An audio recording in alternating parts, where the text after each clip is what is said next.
Welcome to Slamfire Radio, episode 475, recording live on Thursday, September 29th. I'm one of your hosts, Mo. I'm another one of your hosts, Kelly. I'm ADL. And I'm Kyle. Hello, everybody. Hey. Hello, everybody. Welcome back, Kelly. Well, thank you. Yeah. Listened to last week as well. It was well done, guys. Sorry. Yeah, exactly. Sorry. It was fine. It wasn't fine. It was good. Another Emmy nomination is coming our way for sure. Yeah. Another bang up podcast. Mm-hmm. Yep. Short and sweet and to the point. Yep. And I wasn't on, so that one was short. Yep. Maybe that was the point. I wasn't on, so we can get into what we did with guns this week. And Kelly, do you want to start us off? I'm sure you have tons to talk about. Well, maybe. Sure. Okay. So the last couple of weeks have been busy. I had a maple seed near Toronto in Cookstown. So at the Toronto International Rifle and Pistol Club.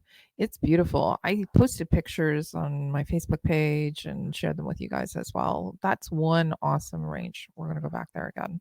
So it was very, very nice. One of the reasons it was so nice is because they have a covered firing line, and we didn't have to I brought the maple seed trailer up, but I didn't have to unpack it at all. So it was nice. We had some new instructors join us as well. So we had 3 brand new new instructors that who've never done any instruction. It was their first event. So it was really awesome to see. They did such a good job too. They came really well prepared with their points of instruction. And then also Patrick, who's a regular listener as well, he was there and he was my 2IC.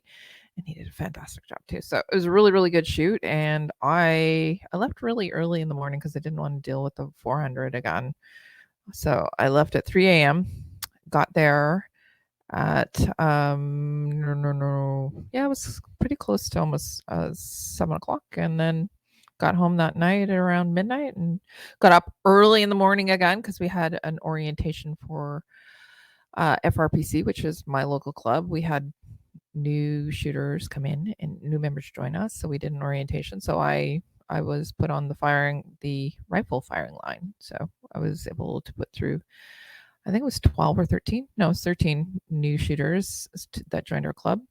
And then last weekend, the one that just happened, a bunch of those shooters that joined the club, they had to actually do probation shoots. So they've already done one with me on the rifle line. So a lot of them booked with me again. So I spent most of last weekend at the range doing probation shoots and signed off a whole bunch of them so they didn't have to do their third shoot. And then we also had our AGM as well. And no, I did not volunteer to become part of the board at our local club. I couldn't do that. Just no.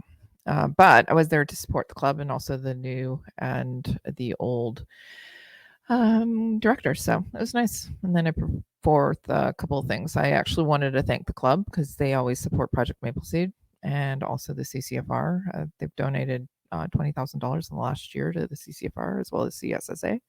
So it was awesome and to see, and I wanted to thank them. And made proposals for June 3rd next year for National Range Day, putting out an event, and also Ladies' Day. So they were very receptive to it. And then also we talked about things that are going on in politics and what we can do about it at a municipal level, like get involved, write our counselors. What else? Oh, planning the next Few Shoots podcast. It's going to be fantastic. We're going to be talking about clays. So I do know, Kyle, you're going to be all over that, right? If I remember to catch it, I'll grab it afterwards anyways, for sure. Okay. My Tuesday nights end up being crazy. Yeah. So Terry Houston's going to be on. She's going to be talking about the club that she has, or the ladies group that she's organized. She's out of Vancouver. So it's going to be in 2 weeks' time. So on Tuesday night. So make sure that 8 p.m. Eastern time, which is 6 p.m. Mountain and 5 p.m. Out on the Pacific. Okay. The other thing that I've been doing is getting the calendar. So we've been working harder on the calendar, the CCFR Gunny Girl calendar. So guess what? We're done on our end. So kind of. And so it's going to be going to print very, very soon. We're just making sure that all the proofing is done and catching any mistakes. But I will be posting a link for it soon. So everybody who's listening is going to have to buy one, if not 2 or 10, for Christmas this year. So they will be out well in time for Christmas this year. So I wanted to say thank you to everybody who has helped out in any way. Our fantastic women's group, the models, the photographers, and all the sponsors, and everybody else who is just buying it, because without that, we wouldn't be able to fund all the ladies' days that we're having. So yeah, yeah, that's about it. Busy overnight with things. So that's me. What about you, Adriel? Oh, I got into a couple of things. Let's see. I did that maple seed. Yeah. Maple seed doubleheader. First day was at Chaz, which was really great. Steve from Chaz, who's a listener, told me about the Space Wrangler. I don't know if you guys have heard about this, but it's a 3D printed thing you put on the front of your Ruger Wrangler to make it look like a space gun. And kind of neat. So if you Google Space Wrangler, you'll see some options out there on what they do with those. And it's very neat. Very neat. Okay, we're gonna have to Google this while you're talking. Okay. Okay. Go ahead. Take a look I'll at Google. it. Yeah. There were some other Slamfire radio listeners there. In fact, one of them qualified rifleman. So congrats. You know who you are. I don't know if you want me to say her name on the air, so I won't. One of the attendees had a cool little shorty GSG 16, the 6-inch barrel version. Looked tight. Not great. Not a great tool for maple seed, but it looked really cool. And they're fun to shoot. Yeah, it ran too. So that was neat. And the other thing that I saw that was running that was kind of weird was another listener was running an ISSC SPA, which is that straight pull, that inexpensive straight pull that Cabela's has on sale once in a while for $250. Mm-hmm. And it ran fine for him. The mags are very sticky, so like whenever he had to change his mags, it was a bit of a chore. But it ran for him. Didn't seem to have any jams. Mine has all sorts of like extraction, ejection issues. His ran fine. Mm-hmm. And then the next day, I was over at Sherwood Park, and I think one of the interesting things there, an old guy there, Abe, had a rifle, a Weatherby Mark 12 that he bought in like 1962. Really? Yeah, sorry, not a Mark 12, a Mark 22. Okay. Made in Italy by Beretta. Really high end. Like it had a selectable semi or single shot selector on the side, a bolt hold open. The mag release was like a little button in front of the magazine. Like really, I don't know if you guys I've never seen one of these before. Can't say really, I have. No. Okay. Really nice. No. They didn't make very many of them. So when I was like, what even is that? He's like, that's a Weatherby made in Italy. Okay, Beretta made that, but very high end 22. That was the maple seeds in and those are the last of the year for me. We still have one more in Alberta this weekend coming up, but I won't be there. I put a heater in my workshop so I can make ammo over the winter. So anytime I want to, I got a remote control for it. Kick the key on and get that rolling on in there. Put on a video on some gun lights, some shotguns. Put that video out. I'm glad it was so like on those single shot shotguns. Like the recoil on them is like really bad, and they feel like they feel awful. And I was worried like, am I the only one that's gonna feel this way? Nope. Everyone else is like, no, they're terrible to shoot. Like you need a slip-on recoil pad on there. They're 5 pounds flat, so it's a very light shotgun to be shooting anything out of. So yeah, slip-on butt pad for those for the win. And then this weekend, the other thing I did, I forgot to write it down here. When I was out at Chaz, I brought all my new to me handguns. The Jericho, the Norinco Olympia, and the 2 Noric handguns. And the Tokarevs ran just fine. The Olympia ran just fine. It hits a little bit high at 10 yards. I wouldn't mind trying it at like 20 and that kind of thing. The mags are still a pain in the ass to load, so I'm gonna have to like work those over. The Jericho gave me a couple of stovepipes. It's fairly new though. It hasn't been doesn't have a ton of usage through it, so it might just need some usage and some oil, maybe potentially before it runs well. yeah, so those are all good. This weekend I'm going hunting with a buddy of mine and listener and other buddy of mine, Thomas, and we're gonna go look for some deer and grouse and that kind of thing. Cool. Yeah. Nice. Get the tent trailer out there. It's gonna be a gorgeous weekend though. Like set like overnight lows of 7 and highs of like 23, 24, that kind of thing. So Yeah. It's gonna be so warm. way too nice for hunting. Way too nice. Like, what do I wear? A t-shirt? How Well, are like, you going to be miserable in that? I typically, if I go hunting, it's -20. -20 is where my comfort zone for hunting. So, like, all my gear is way too warm for 20. Do you even Yeah. have camo to use for 20 degrees? I've got like a 3-gun shirt. Like, that's got some camo on it. I have some stuff, but even then, if you're doing any kind of walking around, it's easy to Oh, get you're gonna overheated. Yeah, you're gonna cook. So like my orange for my head is a toque. I don't have an orange hat. I've never needed one, but it's just too nice this weekend. So, Down in your area, do you have to wear orange?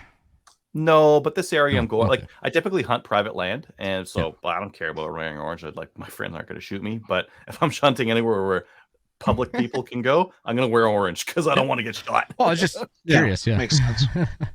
Yeah, it's a I don't want to die thing. But because like you can go out without wearing orange. It's not required in the area that I hunt, but you might catch a bullet. So Yeah, fair enough. Love you too, Tim. Yeah, there's our friend Tim Crosno for down in Texas. Texas. I'm sure he doesn't mean it, Adriel. He does actually. He does. Yeah. he Tim's does. comment for the audio listeners is, "Hey guys and girl, tuning in for my once and a quarter QA check. Adriel's still ugly. I'll put that in my report." Yeah, and that's about it for me. What about you, Kyle?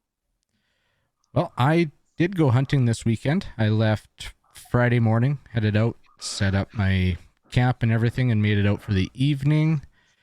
And well, weekend was basically another stories with Hef. I didn't shoot anything, but it was close and it was really exciting. But yeah, Friday night saw 3 does, but it was Friday night, so I was like, no, I'm not going to shoot a doe yet. It's a little early, and I really wanted an elk. And actually, Friday night was my last night for a moose, so I was really trying to find a moose, but that didn't happen. Saturday morning, woke up, took a hike down to the river. I wanted to be down there, and so it ended up being a 6K hike, so not bad. But I mean, the area, it's incredible. So I camp up on a shelf, and then the river horizontally is like 700 yards away, but there's about 800 meters of elevation change to get down there. Okay. So yeah. Yeah. it's a going down's not so bad. It's getting back up. But so yeah, I went down to the riverbed. River is really low right now. I mean, it's late in the year, but walked up basically as far as practical, and then turned around and made my way back up for camp for noon. Then took the side-by-side driving around, just checking out some new areas, and ended up sitting in a little cut line in between 2 cut blocks for the evening. Didn't see anything. But yeah, this is where things get interesting, because I went to bed Saturday night and woke up at 3:30 in the morning by an elk bugling. So Oh, that got you out Yeah. of bed. oh, it woke me up. Yeah, it was actually a really weird dream. A dream someone screamed, and then I kind of snapped to, and there was an elk bugling. So that was kind of cool. Frightening. And so he bugled like 3-4 times in about like 15-20 second intervals, and I'm laying in bed thinking, oh great, he's here now, so that means in about 4 hours time, when it's hunting light, he's gonna be gone. Oh, So I was a little lazy Sunday morning, we'll say, and I was still in bed when half awake, eyes closed, but you're still kind of awake. And then I hear the bugle again. I look at my phone and, oh great, 3 minutes to shooting light. So I can say that I've never been up out of bed and dressed for hunting and out the door faster in my life. I'll bet. Yeah. How'd it go? So he was, I estimate, because he was down below me off the shelf, Okay. and I want to say maybe 120 yards away at this point. So I got out, let out a bugle, and a few minutes later he answered. Okay, cool. So I gave it another couple minutes, answered him back, and this went on for maybe like, I don't know, 10, 15 minutes. And then I started hearing the bush, him start crashing through the bush, and it sounded at first like he's coming right in, just perfect, except for it was 80 yards straight down a 60-degree incline before the next shelf. Oh dear. And like, okay, if he comes to the base of this, I could shoot him, but I'm not cherishing the pack out from that. And it's very narrow windows, but the bush crashing after a while it just didn't sound like he was coming. It just Okay. And finally I saw a tree move. Okay, well there he is. He's right there, but still never got sight of him. But okay, well, we had an east to west or west to east wind, which is great because at that time in the morning my thermals would have busted him, but with the wind that we had wasn't an issue, and figure, okay, well, he's going to circle around to the quad trail and try and wind me coming up. Mm-hmm. So I walked back and forth. It was like only 50 yards to where the quad trail came up from where my camp was, and still bugled back and forth. And this one time he didn't bugle, he just chuckled. And I just followed it immediately with a bugle. Uh-huh. And then everything went silent. Yeah. The bush, You knew who. him, Yeah. everything just went silent. So I was sitting there thinking, okay, well, did I get too aggressive with that? Like, because after he chuckled, I almost cut him off and Oh. bugled back at him because I figured, okay, he's getting aggressive. And later on, watching some videos and that, turns out that I actually did what I was supposed to do in that situation. But it was like, figure, okay, he's going to try and win me. And I figure, okay, he's gone, but I'm going to hang around and wait a little bit. And after about 10, 15 minutes, it felt like half an hour. But I figured it was probably about 15 minutes. I decided, well, no, I would have heard Bush if he blew out. If I was too aggressive and he decided to leave, I would have heard something. You would have heard him take off. And so I was sitting north of the quad trail, because figure, okay, he's going to come up that. If he's coming up that, that's a perfect spot because he's not going to win me. And I decided to move forward and figure, okay, well, he's got to be still standing there, but I got to entice him to come up because I want him on top of this shelf because I didn't want to pack him out. So I go to the edge of the shelf and let out a cow call. Well, off to my left, immediately, I heard shit go wild and then Bush sounding going away. Yeah. So you lost. So I figured, okay, well now he's gone. And I went back to camp, kind of licked my wounds, kicking myself a little bit. But then I was like, I have to know because it sounded like he was right on that quad trail, and if so, he was really close. And so I grabbed my rifle and walked down. I could see exactly where he was at. And walking, he was about 40 yards from cresting the hill. Okay. So he's Horizontally about 10, 15 yards from where I called from. Yeah. So close. Oh, so close. And he was coming. He was doing exactly what I wanted him to do. And the start of this hill was big boulders, kind of like a boulder scree field. And he was 2 steps from hitting the boulder where I'd actually start hearing him come again. Well, something Yeah. happened. He got wind of you. I scared him, and where I was standing, he could have easily gotten wind because I did move forward to make that call. Yeah. So, but in the end, I'm still happy because I was able to actually call him in and call the play and actually get him to do what I wanted him to do. In hindsight, I probably should have gone down the hill and gotten on the same level of him and gotten him to come, but either way, Well, That now was, you have a really cool story. yeah, then that was basically the end of my hunting on the weekend. I stayed out Sunday and still tried, but to no avail, and packed up Monday morning and came back to town.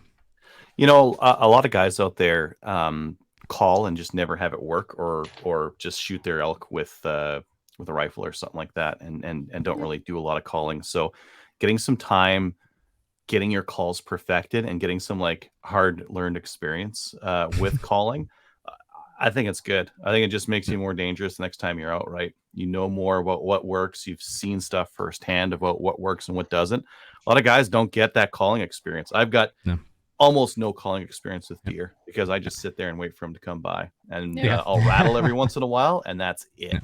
So I'm actually crap at calling them in. And I've just recently started using the mouth calls and actually taking elk hunting seriously instead of just, I buy a tag and hopefully I come across them kind of thing. And it's tough, and like my bugles are crap. They are absolute crap. So I was really blown away that, hey, they actually worked and got him to come in, because I was kind of laughing to myself the whole time while I was trying to bugle, and like, there's no way. There's absolutely no way. I wonder if there's like regional dialects for elk bugling. Maybe you had a different. Yeah. Well, it's funny because I was telling my dad and mentioning my crappy calling. He's like, you know what? Some of the worst calls I've ever heard from an elk have come from an actual elk. Yeah. So That's funny. Yeah. Yeah. So, but yeah, hopefully next week I can get out. It's closing into the end of the rut and that, so we'll see. Hopefully I can get something. But that was the hunting. The rest of the time I actually got around to making Crystal's holster, and I'm almost done the mag pouches for the weekend. Cool. Let's have a look. So Nice. There's the holster I made I figured she's going to use the Zev. So Yeah. Cool. Oh, So cool. very nice. yeah. Nice little kydex. So first foray into kydex making, and it snaps in there nice and solid. Okay. Is that Hey, like a hydro dip, or is that a pattern that came on the Kydex already? It's a pattern that come on the kydex. that's Oh, cool. that's neat.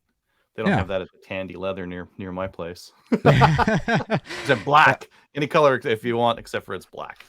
Yeah, I ordered it online, and then I Where'd you took order? apart Where'd you order it from? holstersmith.com.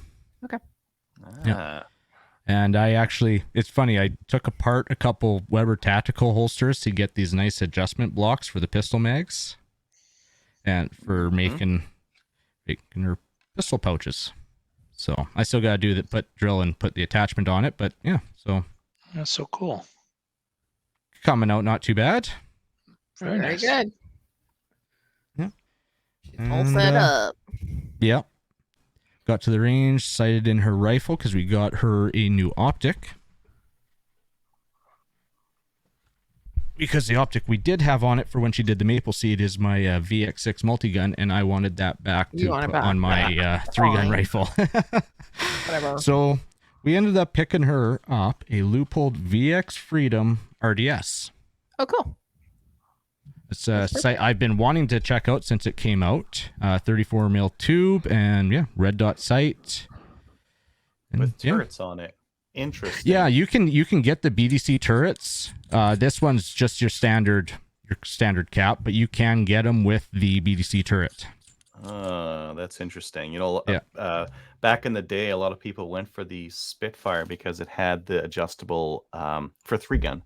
Because you need, for those long range shots, you need that turret on there. I guess that Leupold's got that now on their red Well, they dot. came out with this a couple years ago, I think. They came out with this, and they were originally advertising it with the turret, and that's exactly what I thought. Is like, hey, that just changes your limited game for 3-gun, being able to dial in. Unfortunately, this isn't the BDC, but that's fine. It still worked out good and came with the mount. So, yeah. Really nice, easy to see through, and should do her good. Awesome. Excellent. She's all she's all kitted out now. Yeah, getting there. I didn't get a shotgun built for her, so she's going to be using my Benelli, but she does kind of get spoiled. because I have another Benelli here I was going to build up for, but I didn't get a chance to do it. Mm. That, but Okay. My boy's gonna have to deal with a Gersan. There's no way in hell I'm making anything that expensive. yeah. So what else? Oh, it was interesting when we were sighting in, and it's just over time, spending time at the range, hearing the stories, and that one kind of came to a realization how many people don't know how to bore sight / sight in a rifle. Yeah. We were there, and one guy, he had a 300 Win Mag, nice looking rifle and everything, and the RO was trying to help him, and they're looking, and we're on the 50 meter range, and you're not on paper. Like, I don't know where you're at and everything, and even the RO started going through, and I don't know if he just had, but he started telling, well, line up your crosshair on the target, and then see where your barrel is, and okay, well, do you guys mind if I step in and give you a hand? So got him bore sighted quickly and showed him every step, like, okay, well, this is what I'm doing. Okay, now that I've got your barrel set up, look through and you can see what I'm looking at and whatnot. Adjusted his scope. Okay, now compare the two so you can see what I'm doing. Now take a shot. And he got on paper and then dialed, and then And was able to dial in after that. yeah. Well, I helped him with the MOA adjustments and that, because they were talking about bringing out a pen and paper and doing math. And okay, no, it's you're at 50, half inch. IMC. Yeah. But so, did you give him a card and say, "Hey, come and do a clinic with us"? I don't have a card. Well, we should get cards for you guys. You should get blank ones and then put your name on it. I don't even have a range card anymore right now. Really? No, because my official position is past VP. Well, that's still an official position. Yeah. Uses business cards these days. I still have a bunch of my VP business cards, so.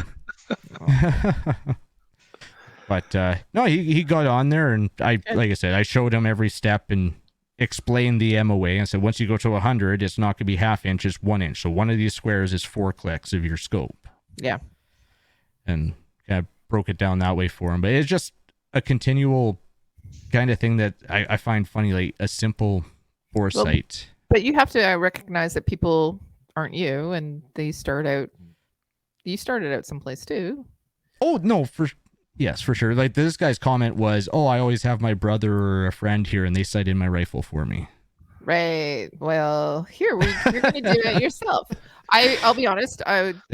Last weekend and the weekend before, when I was on the rifle range with everybody, I gave everybody my card, but I specifically gave a couple of people my card and said, "Call me."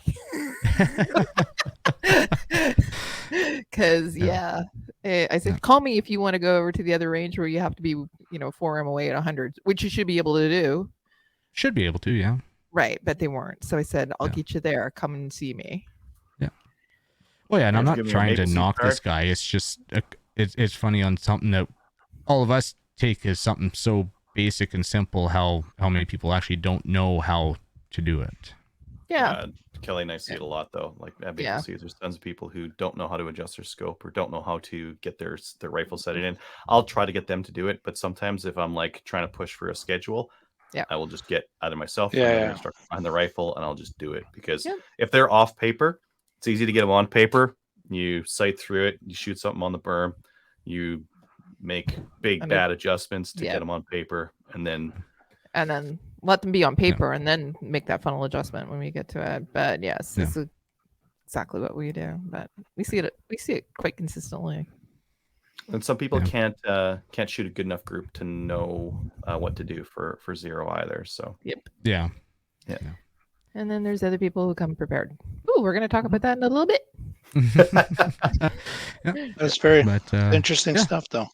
Yeah.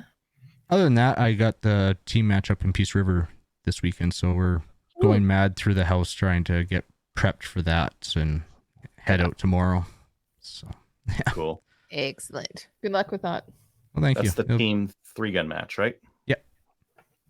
Yeah, every year, and it's just it's a great time. You get to see people that you don't see all year. So we like to say it's a party and a 3-gun match breaks out. So Nice. Sounds that way. Sounds that way. Well, Yeah. I'm busy hunting. Otherwise, I'd be there. It sounds like a great time. yeah, there is a bunch of people from Chaz coming up and Mm-hmm. that. Yeah, Me and my old partner from when I first started shooting it are back together. So Team Mock Chicken flies again. That'll be a good time. Yeah. But enough of me. How about you, Mo? What did you get up to? Oh, that's a hard act to follow. I went to an IPSC match in Quebec this past weekend. It was at the Masca match in St. Dominic. It was 5 stages, a nice day. My favorite stage was it was a 32 rounder with only 2 paper targets, so the rest was steel, poppers, and plates. So that's Ooh. always fun. It's like a steel challenge with lots of with extra movement, right? So it was a lot of fun. Nice. Just hearing the plinking. And then Only we side to did. side movement. Yes, it's one of the Yeah. one of the ranges where it's only there are other ranges where there's forward movement, but that one is just side to side. So um, they make it challenging in other ways, right? To still make it fun, but then we did Somersault, the cartwheel. yes Yes. carrying newborns, Yeah. seeing eye dogs, all that stuff. Puppies. Yeah. Puppies, yes, and puppies too. After that, we did the tear down, and then since it was their last match of the season, they had a barbecue with drinks and snacks, nice. and it was a good gathering of people. That's a very much a Quebec, IPSC Quebec thing. There's always like a gathering, and it's a lot of fun. So I stuck around quite a bit. My friends Louie and Lisa were there too, and yeah, that was that. So I think that's pretty much it for the outdoor season. Well, there's for Quebec, I think, and then for Ontario, there might be Grenville and maybe one more, and then it's all going to be the indoor stuff. And now the indoor schedules are coming out. Yeah. So that's good. Yeah. It's going to be good to. I'm not sure if we're going to do indoor. I haven't seen any plans for it. I know that we have a match this weekend. Are you signed up for that? No, I'm going. I'm traveling back home, and I won't have time to do any matches, which is rare because I usually squeeze one in. Did you guys didn't do you didn't do indoor season last year, correct? No, we did not.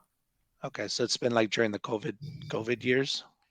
COVID years, we have not done indoor. Although we practice indoor, we're just not opening it up to other people. Hoping Okay, so this you guys year have that we will. you have a practice night, but not actual official matches. Correct. Yeah. So yeah, no, Quebec's going to be good because there's 3 or 4 ranges I usually go to, and they almost have a match a month, so it works out. You can almost shoot every weekend if you want to. Nice. Yeah, so it's good, and then everything's within half an hour to an hour and a half, so it's definitely not Alberta, that's for sure. Hey, hey, did Louis tell you that he met me?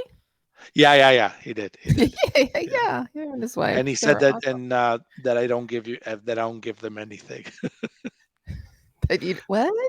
That I don't give them anything from the show. So, Oh, I gave them that Oh, patches. but you gave them patches. Yeah, I know. I They gave sent me them the, swag, and I said, "Hey, did Mo give you swag?" And they're going, "No." And I'm Oh, going, just- "Really?" Well, they this sent me whole time- pictures. They sent me pictures after Oh. they met you, and it was like, "Hey, where'd you get that?" I figured it was Kelly. you. How's that bus feel, Mo? Bust. Yeah, I know. The one that I know. just drove over you. Yeah, just a second. What else for me? I got my license, our PAL renewal in the mail, so that's all done. Sweet. Very happy to have that. I was doing some 9 mil factory ammo shopping, browsing because I don't know if you guys saw. It seemed like the prices were going down for bulk for 1,000 rounds. It looked like the prices were going down, starting to come under 400 like a case, and now it's back to 450. Like if we're talking like name brand 124 grain and better, Yeah, right? you can find a better deal for 115 grain, but you don't want Yeah. that. So Yeah, so I think even Adriel's mentioning Tenda has like you can get 2,000 rounds. I think it works out to 380, that's you know, good. per That's not case. bad. But that's for No. the 115 aluminum. But I think 124 solely outdoors had again 2,000 rounds, and it works out to 395 a case plus tax. But that was a pickup only, so you have to be obviously anywhere near there Yeah, that's a good to deal. get. Yeah, but everything Okay. else is like it's like 450 and up. So it's so much for the ammo going down in price. So what are you going to sell, or what are you going to do to afford ammo now? Reload. An You got to an You got to. organ probably.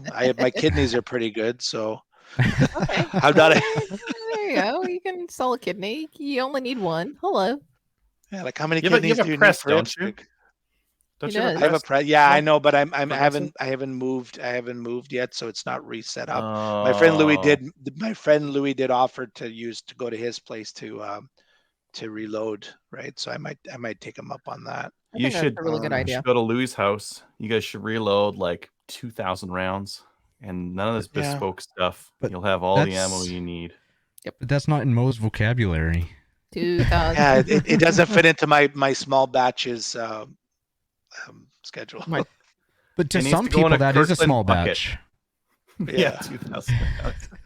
It needs to go into a Kirkland bucket with a scoop in it.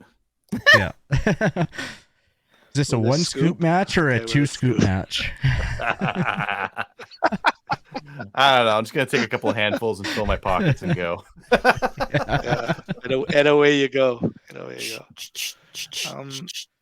As you approach the line. The- 1 second, I gotta load my mags. Like ready, right? Yeah, that was really it for me.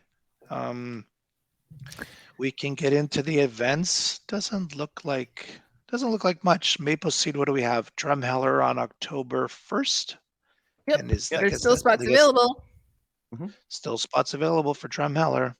Yeah. There's a Ladies' Day event at Chaz on October 1st.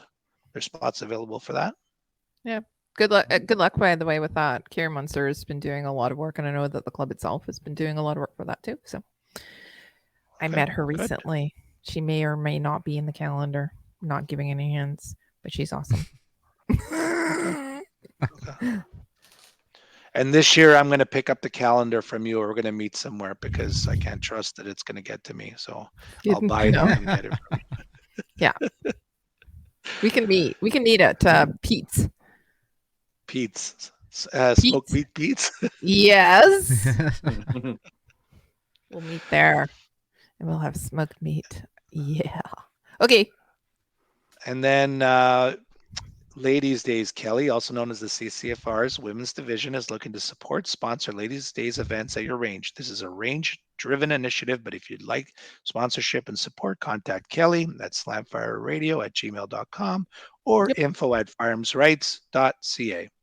Correct. And people are already asking about next year as well, so get the information in. We just recently had a little club in BC put on an event, and it was so fantastic. There was, 20 women at the range, and they were all smiles, and it was awesome. Even a small little club was able to put it on. So, yeah. And buy your calendars, because that's what's funding that. How could they not have fun? Right? Right. Right. Yes. Yeah. What else would they rather be doing? Nothing. I'd rather be at the range. Yeah. See, there you go. We'll get into the news. The first story, Arkin scopes and accessories have arrived at Rangeview Sports. I probably should have put that under new gun stuff. Yeah, maybe. There's other things that Sounds might about go into right for the there. news section. Yes. I add stuff like midweek as I find it. I'm like, oh, okay, those finally There's came in. nothing really new in news this week. Why? Well, we're gonna have to fill it with Rangeview. Guess what? There's other things that are happening in the news right now. More important. A little bit. Yeah. We had a big story out of Alberta. Mm-hmm. Who wants to speak to Yeah. that? Well, the Marco asked the provinces, all the provinces, for help with the Confiscation of our guns. confiscation of our guns. Yep. They prefer to call it a buyback program, but I don't remember buying it from them. Yeah. No. No. Yeah, so he asked for help on it. He said, "Hey, provinces, I need your help." And Alberta's like, "No, in fact, we're going to tell our cops not to do anything to help any of this stuff." I was wondering about Good, that good. from the perspective they said, including any provincially funded, so RCMP as well as incorporated into that statement. However, the RCMP is funded by the Feds and the province. feds and the province, so the RCMP are going to be going. Yeah, they're gonna be in a there tough is spot, I think.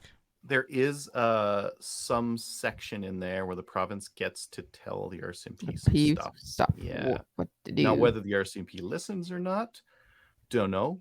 Was this just a giant ploy to get the Alberta police force? Maybe. Yep. But hey, that might. Jason Kenney's he's on the way out. Go with bang. He was pushing. He was pushing for this stuff anyways, though. Yeah, I know. Yeah. Danielle Smith, who's one of the front runners for Alberta right now, is pushing for that kind of stuff pretty hard. Yeah. Terry Excellent. Bryant, by the way, amazing lady. If you haven't looked at, if you haven't seen the video that we did recently, okay, it wasn't recent; it was a few months ago, but everybody should go and check that out. But Terry was behind this as well. She's such an articulate person as well. She can. Yeah. So the CFO in Alberta and Alberta provincial government are saying, screw you. And then, so what happens next? So what happened next, guys? What's the next piece of news? They announced that they were applying for intervener status on all 6 of the court cases. Correct. So they are going to join particularly CCFR as well as everybody's court cases, which is interesting. I think that they will actually get in. So that's fantastic. And then what happened? Well, because like the interesting part about they deserve to get in because property rights are provincial, not federal. Firearms law is federal, but property rights is provincial. Do the feds really have the justification to enact this property seizure? No, they enacted secrecy because they didn't even want to talk about why they chose the ones they did. Yep. So they do have some sort of they have a unique perspective to bring to the argument. Correct. Yeah. And that's one of the arguments they used specifically why they were going to choose not to support that is because they feel that the federal government is encroaching on property rights and that's their area. That's where they do. So. Should be. Yeah. Yay. Yeah. So what happened next? And then I like this. I like this. Keep going, Kelly. Well, Saskatchewan joined. Correct. So the CFO from Saskatchewan said the exact same thing. We feel like it's an infringement upon property rights, and we will look at alternative measures. We are not going to support that, and we will also direct the RCMP not to actually take any action. So that was Saskatchewan. That was a couple of days ago. And then? What else happened? Before I came on, I thought I read something from Manitoba, but I didn't get to really dive into it. So I don't know if it's official. I hadn't heard the Manitoba. That was today. So Manitoba is also supporting the actions of their other provinces from the west. Nice. They also are not going to be supporting, and they're going to say, no, we're not going to do this. So the only Western province that has not jumped on board is BC. Yeah, well, I know. NDP, yeah. Well, I mean, BC is 2 provinces. It's the Lower Mainland and it's the northern part. And the northern part might as well be Alberta for how they vote and choose to do things. And it's pretty much. Lower Mainland is very metropolitan, and the urbanites. They have very different views on this kind of stuff. You'll see that as well in other provinces. Like, for example, in Ontario, it's the exact same thing. Anything that happens in Toronto or along the 401 corridor, as well as down into the Green Belt, that's who decides what happens in Ontario. Yeah, Redmonton is very different as well from the rest of Alberta. Yeah. Okay. So 3 provinces all saying screw you. Yay. Maybe Ontario. Nothing may happen. Yeah, we need the feds might just say, okay, well, we'll just mail your guns in. Hey, Kelly, we know you have one of these. We know you have one of those. Pack it in a box and send it to us. I'm in Ontario. They're going to be showing up at my door. Oh, yeah. They're not going to show up at my door. I might have to mail them in if they want them. But the other side of that is the Alberta government is saying, we're also not going to confiscate them. So now what? Yeah, good. And I mean, Well, other provinces have done this before. Like for BC, for the longest time, Vancouver would refuse to prosecute anyone who is running a weed dispensary. Which, like, who cares? Weed isn't guns. But same thing. It's federal law. They chose to ignore it. Cops don't really arrest people for simple possession right now in most of the provinces of like hard drugs or light drugs. So like there is some precedence for the provinces just saying like, yeah, it's federal law, but it's a dumb law, so we're just not going to obey it or do anything about it. You'll never see one of those charges on its own. Maybe if someone does something else illegal and they want to throw that on, that'll happen. But on its own, I could very easily see Alberta just saying, you know what? No, we're just going to drop those cases and we're not going to even see them. So don't even bother charging people with them. They could totally do that. I think also it's the municipal police forces as well. They're going to make those decisions too if it goes out to the provinces. So that's why I said at the AGM, contact your local municipality councillor, also your mayor as well. I said because go ahead. Sorry, I didn't mean to cut you off. You mentioned municipal police forces, and that was one thing I saw interesting, I think, today on Facebook, is apparently Grand Prairie is looking at the possibility of getting its own municipal police force instead of using the RCMP. Yep. Yeah. Interesting. The RCMP Edmonton has its own. Yeah, the RCMP right now is struggling, obviously, with some of the things that have happened recently, but they're also struggling because of a lot of the stuff that they're, the program is the National Police Force, and people are no longer happy, and they're starting to adopt their own municipal police forces. So, yeah. Oh, this is interesting. So, Calgary Police has declared they will support the federal confiscation. Well, Calgary has gotten pretty liberal over the years. Or the city councillor, or who? Because who's making that order? That's interesting. Yeah, let's research that a little bit. Ding. You can make a difference, by the way. I told my local counselor that I would make sure that he was not going to be running in the next next municipal election. He's not. We're having it next month. He decided that he would like to step down. He didn't want to be involved anymore, and I think it had to do a lot with my bringing to light some of the things that he's done. So you're welcome. Nice. I'm just reading an article on this, and it's saying they're on board in principle with the buyback. It says like the chief agrees in principle with the buyback, but says he needs to see more details before committing his force's involvement. Yet to receive any details on how police agencies will be asked to aid in it and the confiscation. He broadly supports the initiative to remove weapons. Blah blah blah. He may be directed. It sounds like, I don't know. That sounds like a maybe to me. Yeah. He's the municipal Calgary. He may be directed not to. Not by the city council, but maybe by city council or by no. Their city council, like Edmonton's, are pretty left leaning, and they would support good that kind Lord. of thing. Yeah. Just drive 10 minutes out of the city. Yeah, what a weird thing to be in, eh? If the province doesn't support it and the cities do, like, yeah. There will be a mass exodus out of the city. Well, it just makes it weird. I don't mind if there's like differences between provinces, but differences between cities in a province, that gets weird. Yeah. Well, it's starting to look like the U.S. then. I don't mind that though. Like that's states. Well, no, they have cities as well. They have cities. They have. It's weird trying to travel through the U.S. and trying to figure out what you can't do, where you can open carry, where you can't open carry, where you can conceal carry, where you can't, where you can transport with a rifle that has a pistol grip, where you can't, etc. Yeah. It's very messy. Anywho, but overall, that's positive stuff. That some big provinces are getting. So we will talk to Michael Lilberg as well about this. I'll drop him a message. Hey, Michael, give us the deets. Yeah. Then we had one final story. GTA single mom gets 10 years for smuggling handguns across U.S.-Canada border. Yeah. 25 firearms hidden in vehicle. Likely did at least 4 other trips. Oh, that's nice. Yeah. That's nice. So she worked for Purelator. I looked her up. She's on LinkedIn. Looked up her Facebook. Facebook's no longer active as well. But she was She went somebody. full stalker on this lady, Kelly. Holy. Of course. There's an interesting reason why, because I was trying to figure out if she was married to one of the, okay, whatever. So, yeah, I looked at her history, and yeah, so she's done it before. 25 in the gas tank, and she said it was a horrific nightmare, and how she was treated. Guess what, lady? You're going to jail. 10 years.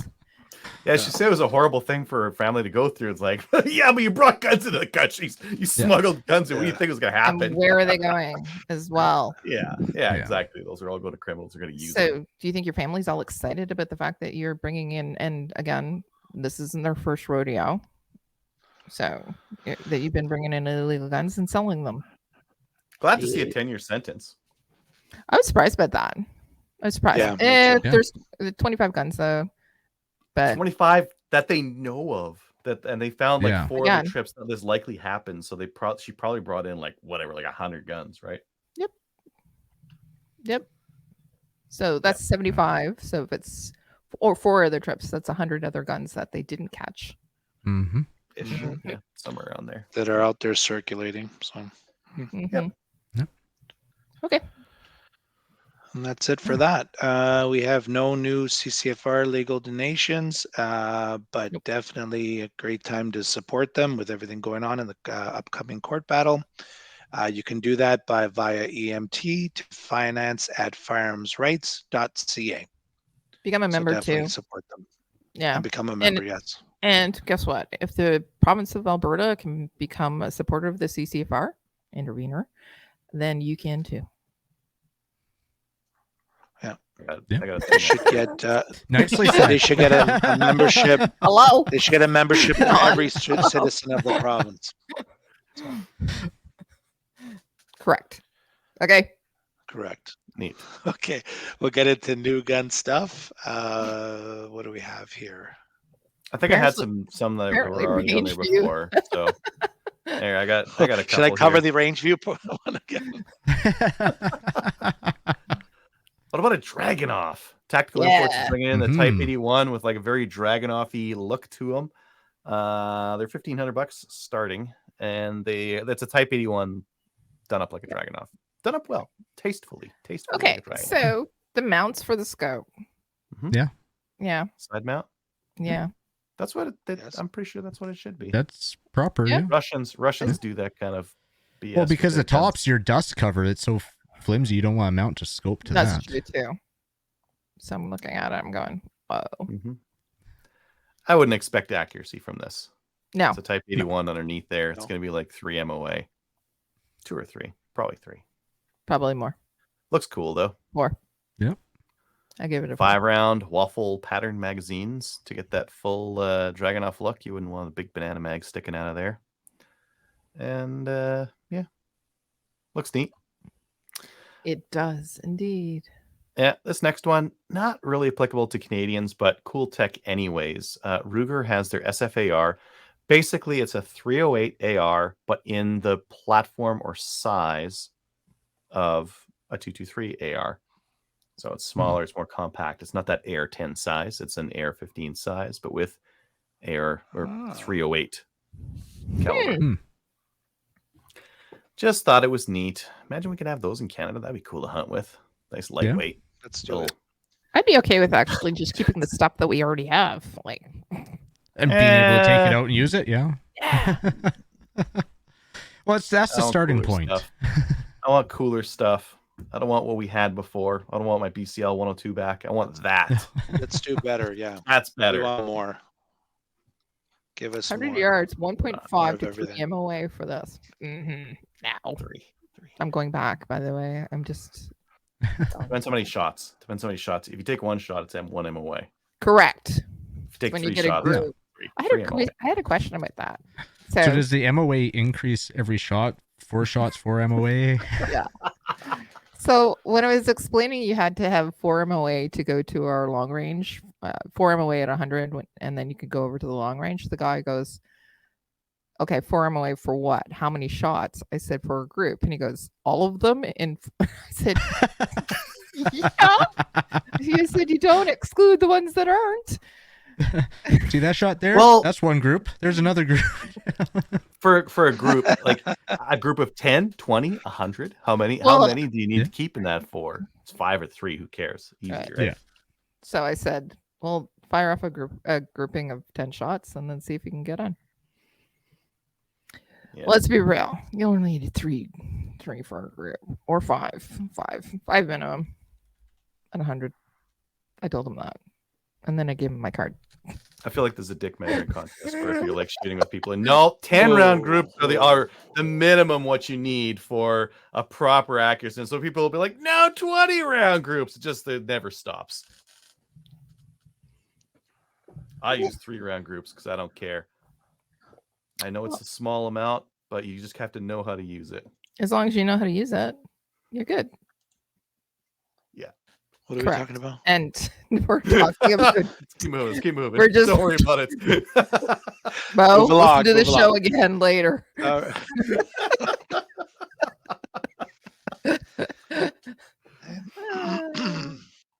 Pardon 7 me. shot groups. Are we done with the groups? Should I go on? Yes. Yeah, I think we're done with the groups. Yes. Yeah. All right. And for tonight's main topic, our esteemed co-host Adriel had a great idea to cover what's in your bag.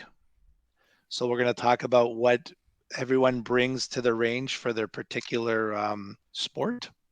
Sports. Who wants to get started? Sport. There's sports. I Sports. want to do the first one because I'm gonna do like a basic range visit Cool. loadout, and Okay. I think that's like All you right. guys will have stuff that you'll add or subtract from that'll make sense. So when I go to the range, there's 2 things I might bring. Okay. One is I might just use like a range bag. So this is a pretty small range bag. Usually I'll have like my ear pro in here, eye pro, and then a smattering of other stuff.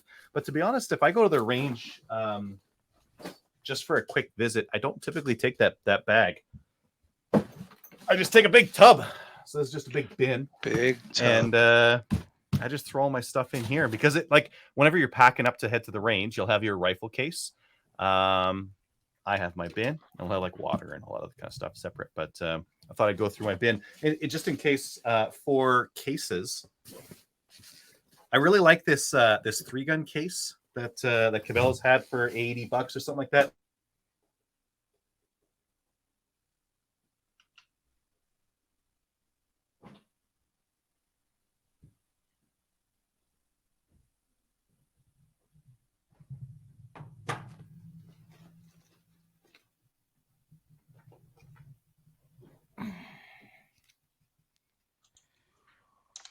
Okay, so Adriel will join us again in a couple Adriel is- minutes. Oh, I was wondering if I froze or Adriel froze. No, he just Okay. messaged. Apparently, he just lost power, so he'll be back in a Okay. couple minutes. Okay. Yep. I guess I can go next then. So if I can get this monster on the table, I have what many people take to the range, the double alpha IPSC bags. I don't know if you guys can see it. So this is typically what you bring for an IPSC match. Yeah, this is typically what I bring for an IPSC match. This is a pretty popular bag. I see quite a few of them. Yep. I like it. I like it keep because my my I like it grip, because my the grip front- dispenser. I'll shut Oh, up. your chalk. Yeah. I chalk, yeah. So I keep that tethered to the bag. Yeah. Obviously for to pick up brass whenever we do pick up brass. I have my rig with my holster and mag pouches and everything, an inner belt tethered to the bag as well. Then it's got all sorts of like pouches and stuff.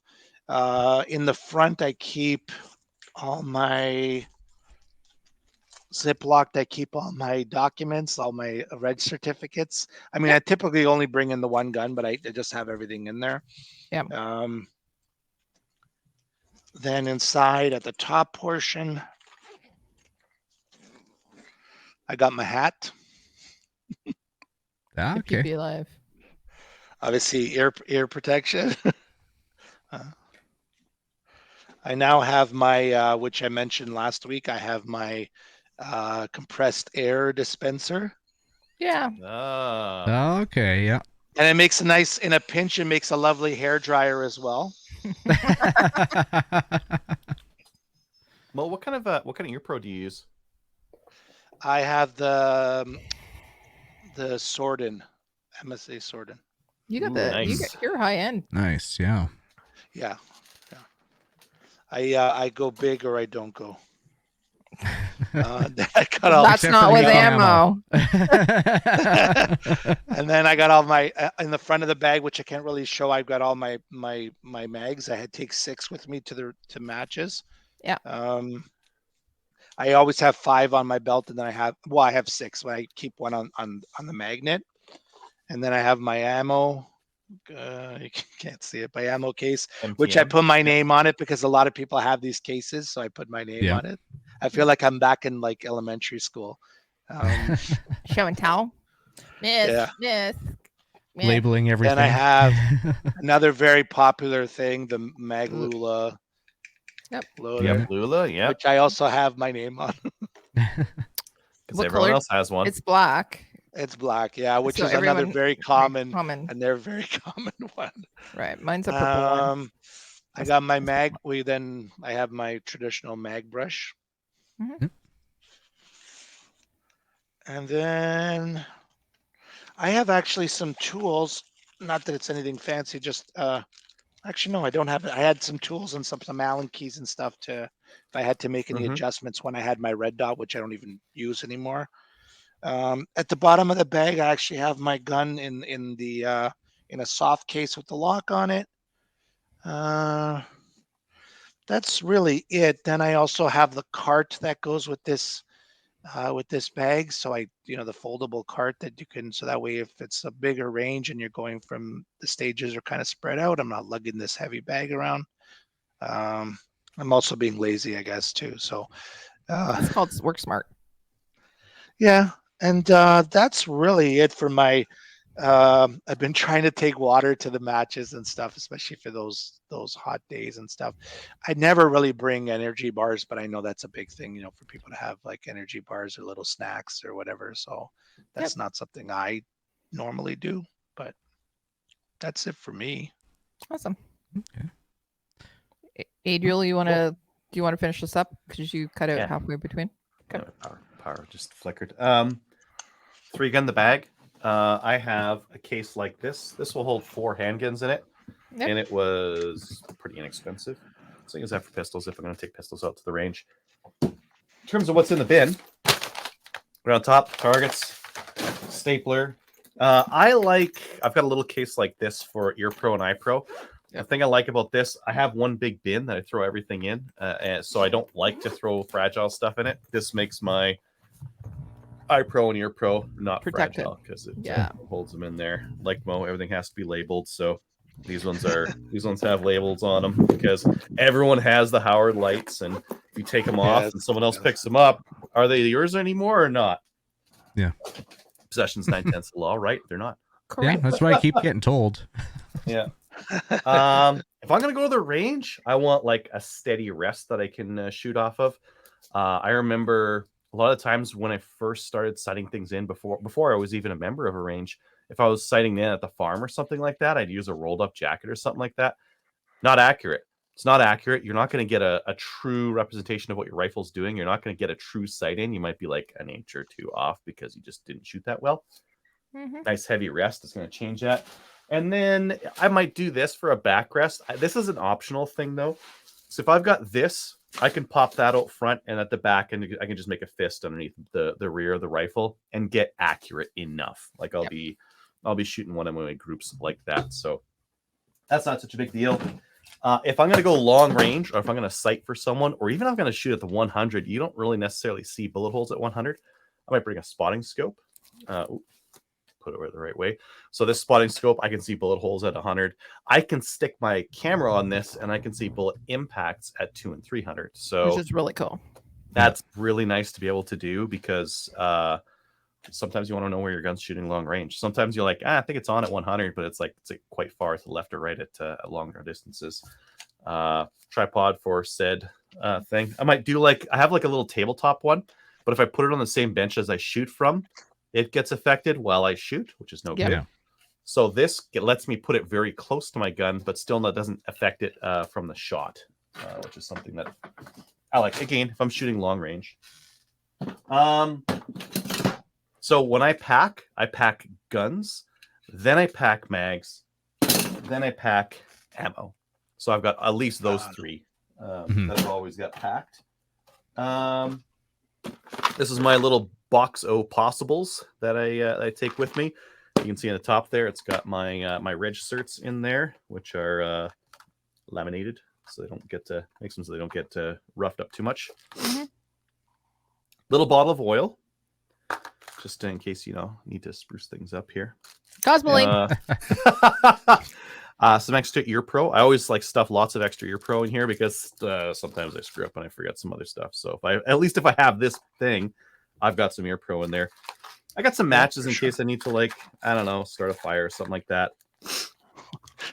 This guy gets used. Well, at my range, there's a fire pit, so you could do some hot dogs or something like that, right? This little guy gets used all the time because I've got Phillips and a couple of Torx and Allen keys in there, just the most common stuff. But those Torx ones, you can use them for some Allen key stuff if you're really into in a pinch. So that's handy. Yeah. I got my conditions paper, which I don't even know if it's necessary. A Leatherman in there, which is nice and handy. Yeah, some slam fire patches in case I run into a listener. A couple of random Allen keys, just the most common sizes. I probably don't want to get me pulled over because this will look really terrible if a cop goes through here. But this is just acetaminophen. I see Tylenol. I see acetaminophen. I see also antihistamines. I don't know what those other ones are. Maybe they're anti-diarrhea. I have no idea. Those are the good ones. No. Yeah, triple Claritin.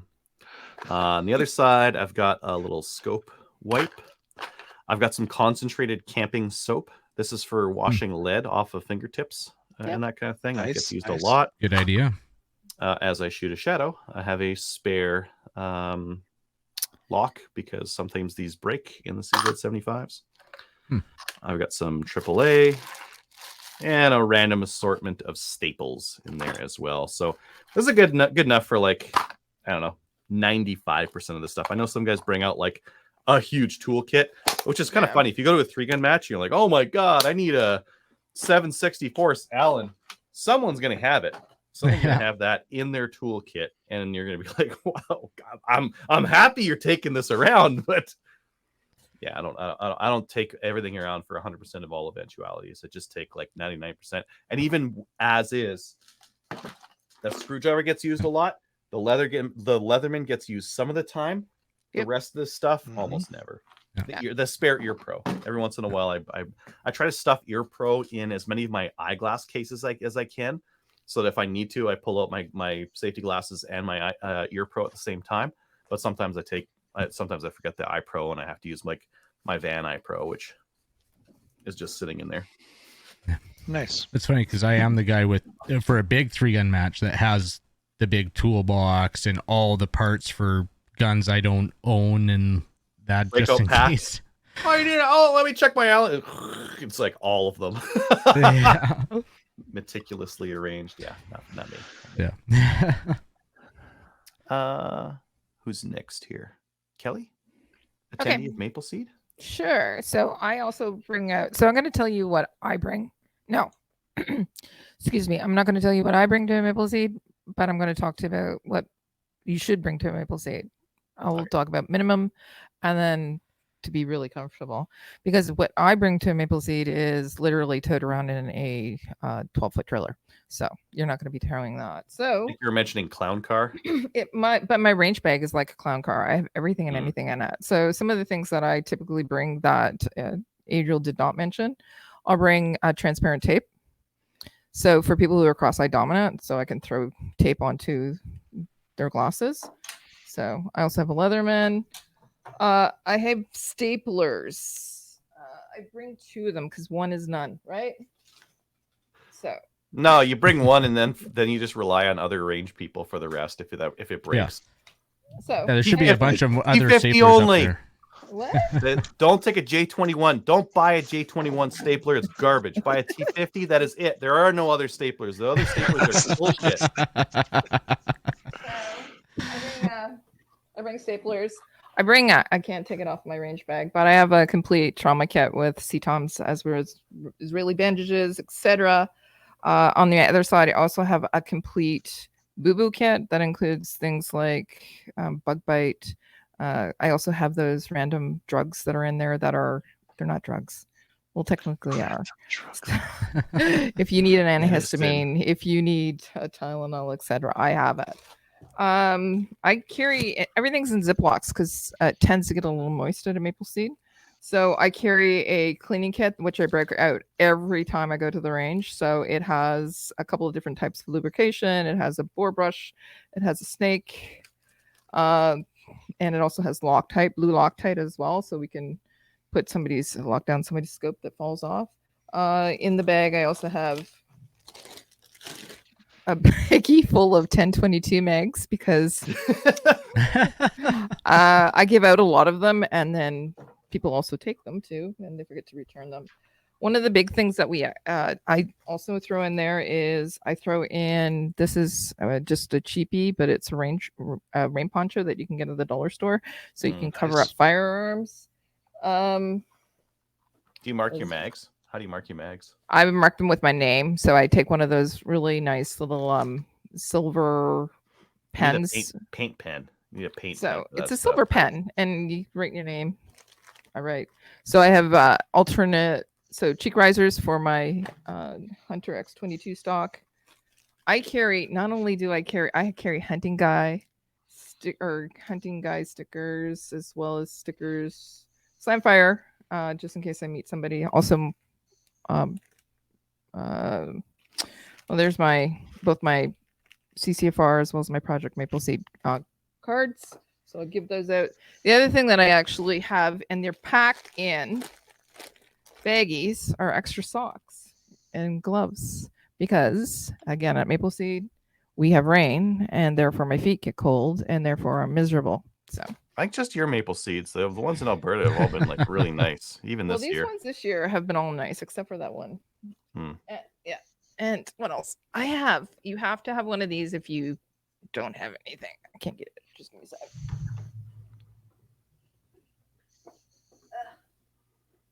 Okay, I'll get it out in a second. Fat wrench. So I have a fat wrench that I bring with me. I just don't want my rifle to fall. So let's talk about that first. So if you're going to do a maple seed, you're going to bring a rifle that's reliable. Preference is to have a semi-automatic, so that unless you can really shoot a bolt action and like slick as snot, as they say. Yeah. So bring a reliable firearm. If you have a sling, bring one. If not, we will actually provide you one. If you please make sure that you have studs, but if not, we can work around it as well. So this is my rifle. I love it. I let everybody try it. So if you come to Maple Seed, you don't have a rifle, I'll let you borrow mine. And then I'll tell you everything that's on it, and then you'll have to buy it.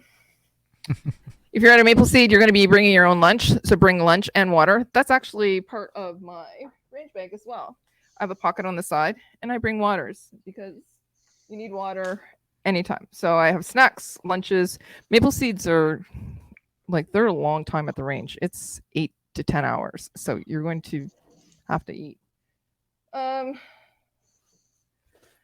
I carry one of these. It's a rain poncho. It's a rain gear thingy. So it comes in its own little bag. It's a jacket. I attach it to my bag as well because, again, it's a Maple Seed. It's going to rain. You rent yourselves out. Attached to my range bag is my Ear Pro. You can actually, I take it off and I put it onto my belt, and then I just clip my Ear Pro on it. Instead of saying, where the hell's my ear? I know that they're hanging off my belt. So my Ear Pro, I have mine labeled with my name as opposed to a mark, with a piece of masking tape on. So I have really good quality. So these ones are the 3M And they have the gel cups that I've replaced on them as well. So again, if you're at the range for 12 hours, you're going to want to wear those. I bring lots and lots and lots and lots of ammo. So make sure you have 350 rounds if you're going to Maple Seed. And that's of the same kind, people, not different kinds of ammo to try them out and see which one works best for you. What if it's just like a Christmas like candy cane load? Every mag is a new surprise. Well, yeah, that's not gonna work. That was my rifle, by the way, that fell on the floor. It's not gonna work because you're gonna have different impacts all over the place, and that's no bueno. So make sure that you have test your ammo before you come. I've had people say, "Well, why don't you?" That was my ammo can. I've had people say to me, "Well, tell us what ammo we should bring." And I'm going, "No, you have to go out and test your ammo. So find whichever one works best for your gun, and then buy 350 or brick of it and bring that." And then there's other people that'll bring box of 50 of everything, and just so that they can test it out. I'm going, "Don't do that." Just bring 350 rounds of CCI standard velocity. There. Right. Yeah. It'll be fine. Done. Standard velocity CCI. That's my standard. Go out and buy that if you don't know what to buy. But you can actually. So I have Ely here. Oh, this one's green. So look at that. Nice.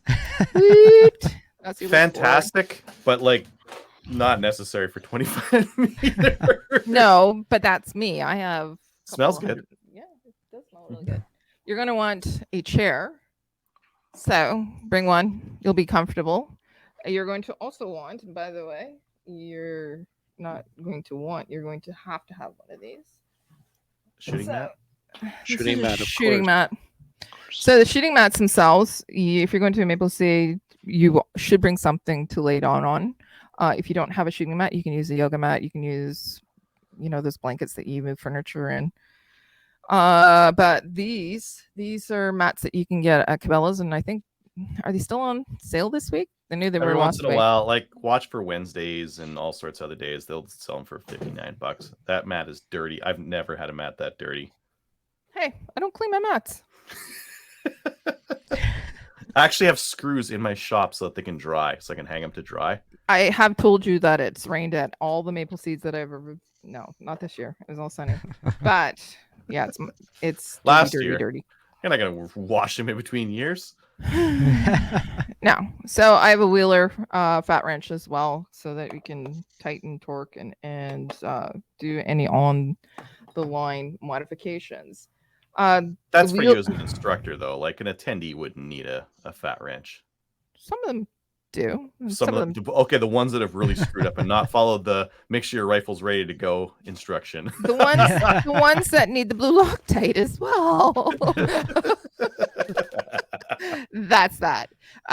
9 times out of 10, anything that I need, I'll use a Leatherman. So if I need to, there's a knife on it. There is a screwdriver. There's also a set of pliers as well. So 9 times out of 10, that's what I need. The pick on those things. Sometimes people get 22 shells stuck in their chamber, and I've seen someone on the clock rip the pick out, get that case out, reload, and keep going. I use my fingernails. I have a really long fingernail, and I just dig it out. Yeah. So that's typically what you need to bring. That's you as a participant. If you don't have a rifle, we will provide a loaner rifle for you if we have them available. If you don't have a mat, we may have a mat available. So we'll provide that. If you don't have a chair, we even bring chairs. That's not everybody. That's me, because I have that traveling roadshow as well. And yeah, but you need to bring a positive attitude. And you also need to prepare for the weather. So dress in layers and make sure everything is waterproof. Very good. That's Project Maple Seed. Yeah, I got other things in there, but it's like pertinent to IPSC. So when I say it's like my bag is like a clown car, I got everything in there. I got the rules for IPSC. I can place my sights, everything like that. But this is all stuff from Maple Seed. Wow. Okay. That's awesome. Yeah. All right. Who's next? Half? Yeah. So I won't just decide that I will. I'm not gonna go for multi-day trip, that would be your camping setup, so your tent and everything. But even if I'm just going out for a day, this is what I have in my bag. And to start off with, I'll start off with the bag. So a few years ago, me and my buddy bought these. I believe they're Vorn bags. And in there, I got everything I need. And one cool feature with this is it's even got a slot where I can put my rifle, have it up there, and all you do is you pull on this, and it unhooks the buckles, and you can pull your rifle out. So especially when you're carrying a bag, it's actually really nice, effective. Go through the bag itself. So on the front, I have a medic kit. And it's really easy. I can rip that off. I don't actually carry bear spray. That's actually a little mini fire extinguisher that I got in one of those subscription boxes and figured, hey, it can go on there. So this is not any curated medic kit. It's just got a bunch of just essentials, random stuff. It's got some hydration salts, burn stuff, tensor bandages, normal bandages, even a survival blanket in here, bandages, a splint roll, tourniquet, and any other kind of bandage that you might really need. Moleskin for blisters, tweezers, usually a pair of shears in there, but apparently I need to go through my medic bag before next time out. But try and just basically cover anything try and carry what I can without getting too crazy.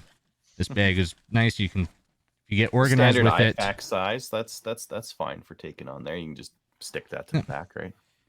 Yeah, and it's nice because this bag actually has a couple MOLLE straps that you can put stuff on here. So with that, I always carry some extra stuff. So I do have an ammo wallet just in case. Have a few extra rounds in there. I have an emergency bivvy in case I get stuck out there. And this is just a lightweight little bivvy sack, little plastic, and you can just basically sleep in it. Inside is lined just like your emergency blanket material. So just in case you get stuck out there and you have to spend the night. You don't have to do like the old timey, like build a lean-to and put moss on it and stuff. Well, that'll help. Shit tickets. I need to update my roll. Those tickets are This expired. bag gets used. And so I do have some hockey tape in there, sharpening stone. And then I do have a multi-tool, a Leatherman. And this is just in my bottom pocket. In the top, usually I have my fire kit. So I have this kit with a bunch of fire making stuff. Yeah, And I try out different products for making fires. Like latest one I've been trying is this hot snot, and it's a gel put out there. With a ferro rod, it takes a bit to get ignited, but it can get ignited. But if you have a match or a lighter, it lights up fast and it doesn't take much. So that'll do you for a few years of fires. There's just a waterproof container. And these matches that are in here, these are the Zippo, or no, these aren't Zippo ones. I have Zippo ones, which be sure when you light them, because you can dunk them in water, dirt, anything, and they stay going. You can't put them out until they get down to the wood. So cool. These are just your standard windproof matches. And I bring a couple ferro rods with me. This one is, of the ones I have, it's my favorite one. I won't spark it because it actually throws a really good spark when you get it good. Just a small little striker. And I'm trying to remember what it is, a poly striker. Yeah, poly striker, that's the one. And of all the ones I've gotten, this has could become my favorite. Cool. And this made it in there because I was trying it. It's one of those little survival ones. It turned out it was actually not that great. Like, it's a little bit, but it was actually crap, really. I didn't like it. And these have actually been my favorite fire starters, and all they are is a cotton swab put in wax. Now, this is my favorite because I just finished it this last trip. So I'm actually going to try making my own and just do with a paraffin wax. So they're waterproof. You just break up the fibers and one spark off of this and it lights right up. Throw some twigs on there and there you go. So that's my fire kit. And that's always in there just so I have multiple ways to start a fire. That's Also, good. in the top, I keep some kind of bar, protein bar or Cliff bar, something. I'll usually have some trail mix or something in here as well. And put some water in. Always have a headlamp. I usually have one or two headlamps, depending. I have some ribbon in case I need to mark a trail or anything. Surveyor's ribbon. In case I need to get fancy, just nice and easy. Receive this same subscription thing, but it's just a bunch of knots, different types of knots, just in case I forget or need to do something fancy. I have that just in case. Yeah, and It doesn't if it's take up any hunting room. season, you can just leave it in the bedroom and put it I in have an a big assortment pack. of carabiners He and just line ties. moved right on past that one. I didn't even hear. Sorry. You You'll can have to listen. repeat that. You can listen to it later, same as Mo. Okay. Have a assortment of carabiners and quick ties, S clips, and they don't. It looks like a bunch, but it doesn't actually take up much in the top pocket.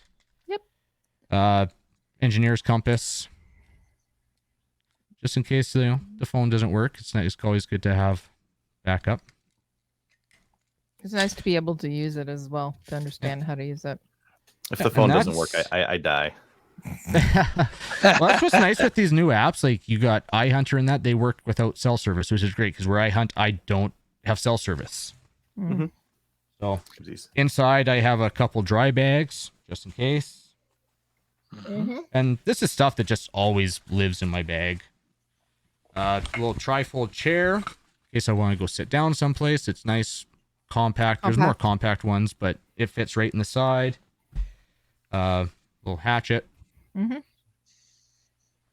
You are And the all other side prepped usually out. goes. Oh yeah.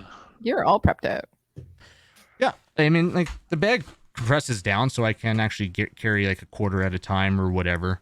And the other side, I put my bugle tube. I'm elk hunting, and then also in the bag, there's actually a opposite of the gun pocket. There's a nice small one, so that's where I put my kill kit.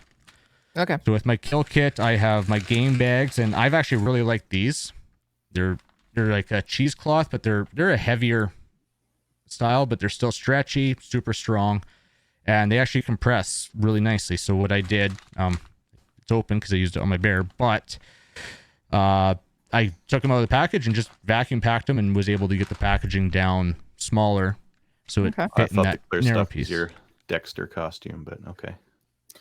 Do you know who makes it and where you got it? I don't know who makes this. I bought these from Trapper Gord's up here in Grand Prairie. Okay. So, and I actually just recently went out to realize last week going out that I had used a couple game bags. So I went out and bought some new ones, and I did have a big canvas style one that I had bought, and that is currently holding the hide. So I bought a few of these. They're 40 by 48 inch heavy canvas bags, so they're really tough, but they're not as breathable as these ones. Yeah. So I don't know, and they don't pack down as nice. I mean, trying to get that canvas packed down to the same as what I get these guys in, and these will stretch to a whole quarter, no problem. Nice.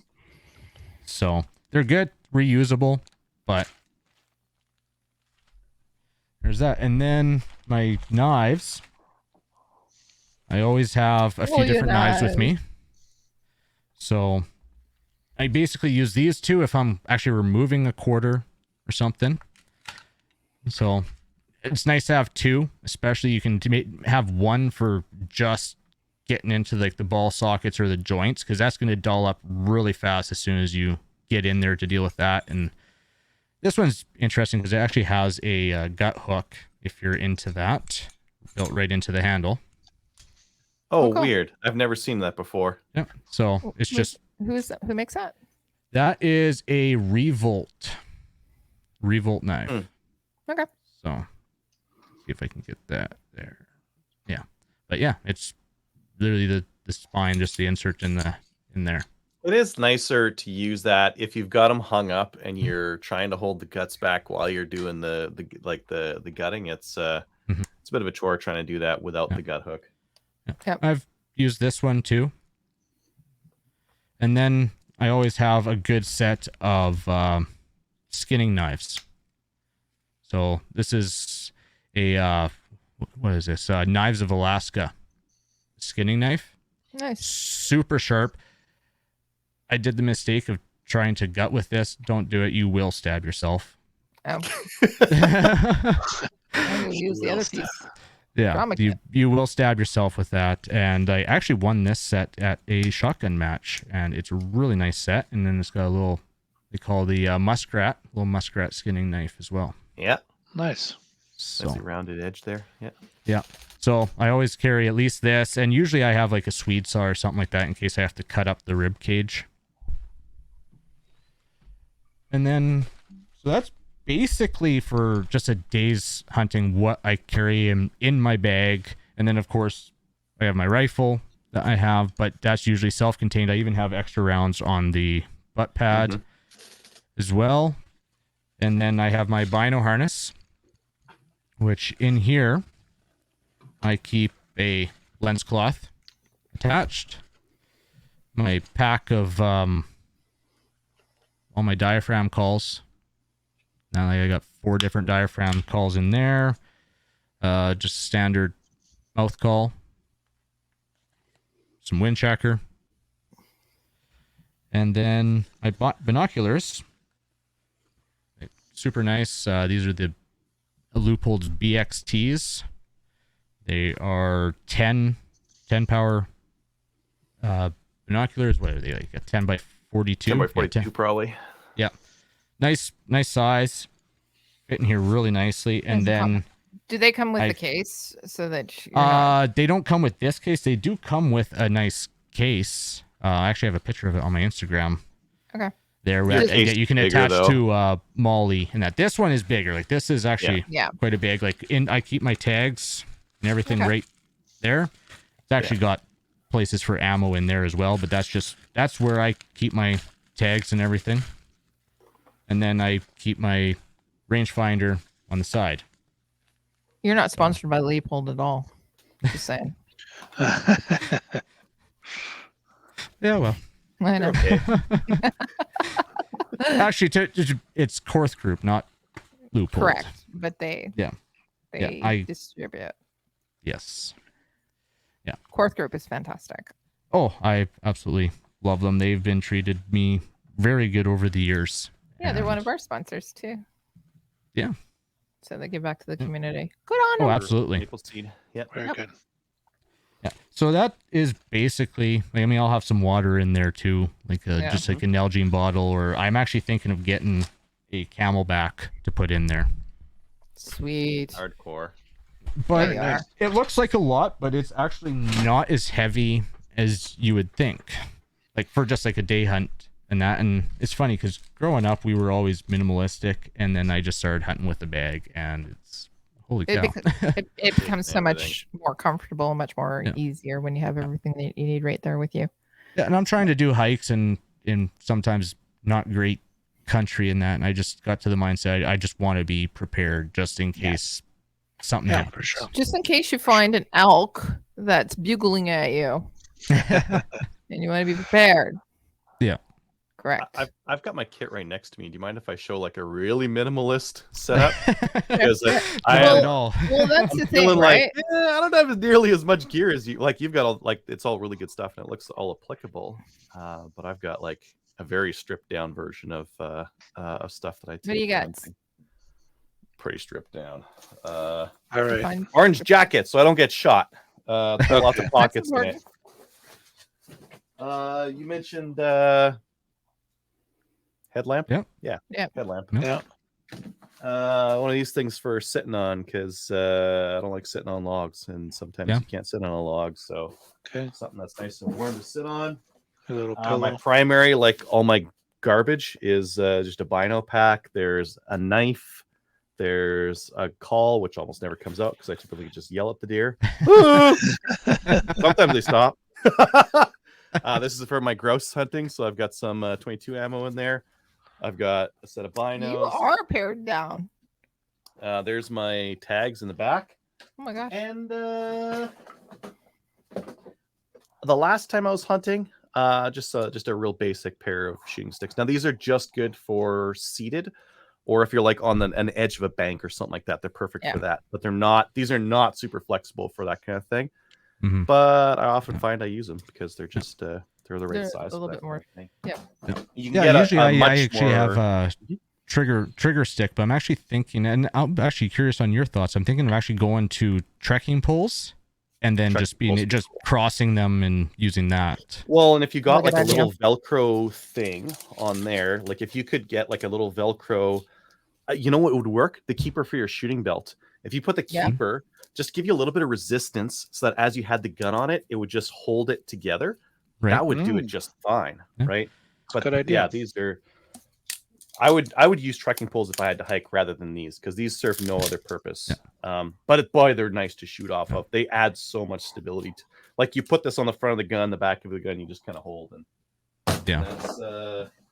I'm just going through my kit. I'm not going to find anything else though. No, that's it. That's it. That's So- it. Rangefinder if I got to shoot far. Knife if I've got to do some skinning. Because that other one's just like a little folder that's like a Right. poke. Yeah. Utilitarian kind of thing. Yeah. That's Kyle, and that's Adriel's stuff. But that's for two different styles of hunting. Because Kyle's going Correct. out for like a longer trek. That's good for half a day at most. Right. That's like you're gonna go out for the morning, do your hunt, come back to camp, and it's good for nothing else. So I have a quick question for you. I know that we've kind of covered the topic quite well. But do you have different bags or different boxes or Tupperware containers, Adriel, for different? So do you have different bags for different things? So do you have a go bag, an Itza bag, a everyday utility bag, a hunting bag, or do you just change it out for everything that you do? I change it out every time. I have my maple seed bag, which is like just got my maple seed stuff in it, but everything else I'll change out. It's a pain in the butt because for hunting, you see, like this is really stripped down. If I'm going in cold weather, I got to take different stuff. If I'm going in warm, I always have to change it around, which is kind of a pain in the butt. But Okay, show of hands. How many of you have a go bag though? like a shit hit the fan bag. Yes.